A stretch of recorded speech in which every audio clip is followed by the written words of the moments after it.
Hi everyone, நீடிக்கும் கேட்டு மேடத்தில் எப்போ போல பயங்கரமான ப்ரோமோ வந்திருக்கு. இந்த வீடியோ பிடிச்சிருந்தா லைக் பண்ணுங்கள் அண்ட் சப்ஸ்கிரைப் பண்ணுங்கள். வாங்க வீடியோக்குள்ளே போகலாம். ஸோ இப்போ வந்து என்ன பார்த்தீங்கன்னா, எல்லாம் எக்ஸாம் முடிச்சிட்டாங்க நேற்றுக்கே சொல்லிட்டு இருந்தோம். அதுக்கப்புறம் அஞ்சலியும் கவின் தேடிட்டு இருந்தாங்களும் சொல்லி முடிச்சிட்டோம். ஸோ அப்போ ஆஃபீஸ் ரூமில் என்ட்ரி ஆகிறாங்க. கவினோட அட்ரஸ் வாங்குறதுக்கு. அதுக்குள்ளே அவங்க ஃப்ரெண்டும் எப்படியோ சமாளிச்சு, இல்லை நாங்கள் அப்புறமா பேசி உங்கள்கிட்ட என்னன்னு சொல்கிறோம், நீ இப்போதைக்கு வீட்டுக்கு போ அப்படின்ற மாதிரி சொல்லிட்டாங்க. ஸோ அவங்க வீட்டுக்கு போகிறதுக்கு கிளம்புறதுக்கு முன்னாடி என்ன ஆச்சுன்னா, அவங்க கேர்ள்ஸ் எல்லாம் கேங் இருக்காங்களா, அவங்கெல்லாம் வந்து இதோட நம்ம வந்து காலேஜ் லைஃப் முடிய போது எல்லோரும் மிஸ் பண்ண போகிறோம் ரொம்ப ஃபீலிங்காக பேசிகிட்டு இருக்காங்க. ஸோ வந்து மகேஷ்கிட்ட போயிட்டு அஞ்சலி கேட்குறாங்க, எல்லோரும் ரொம்ப ஃபீல் பண்ணுறாங்க, நான் கொஞ்ச நேரம் இவங்களோட டைம் ஸ்பெண்ட் பண்ணிட்டு வரட்டா அப்படின்ற மாதிரி கேட்குறாங்க.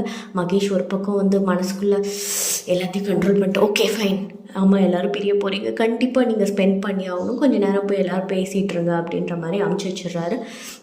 இந்த பக்கம் வந்து அந்த கேர்ள்ஸ் கேங்கோட இவங்க பேசிகிட்டு இருக்காங்க. அப்புறமா எல்லாருமே வந்து அந்த நிக் நேமு அது இதுன்னு சொல்லிட்டு ஒரு ஸ்லாம் புக் இருக்கும்ல, அதில் கடன்னு எழுதிட்டுருக்காங்க. ஸோ இவருக்கு வந்து ஒரே யோசனை, நம்ம அஞ்சலி வந்து என்ன தான் எழுதியிருப்பா அவளோட ஸ்லாம் புக்கில் அப்படின்ற மாதிரி யோசனையாக இருக்குது. ஸோ இன்னொரு பக்கம் இன்னொரு கேங் ஃப்ரெண்ட்ஸோடு பேசிகிட்டு இருக்கும்போது மகேஷ் அந்த பக்கம் நைஸாக வந்துட்டு, ஹே கேர்ள்ஸ், உடனே ஹே சார் என்ன சார் அப்படின்னு, இல்லை என் ஒய்ஃப் வந்து ரொம்ப ஆர்வமாக ஏதோ ஸ்லாம் புக்கில் எழுதியிருக்காங்க, அவங்களோட ஆசைகள் என்னென்னு தெரிஞ்சிருந்தா நான் ஒன்றா நிறைவேற்றுறது தான் என் வாழ்க்கையோட கடமையாக நான் நினைக்கிறேன் அப்படின்ற மாதிரி சொல்லி அந்த ஸ்லாம் புக்கை வாங்கி படிக்கிறாங்க. அதில் வந்து போட்டிருந்தாங்க, my love of the life அப்படின்ற இடத்துல வந்து மகேஷன் போட்டு, மை பெஸ்ட் ஃப்ரெண்ட் அப்படின்ற இடத்துல லூசுன்னு போட்டிருக்காங்க. லூசுனா யார் அப்படின்ற மாதிரி யோசிச்சுட்டு இருக்காரு இவர்.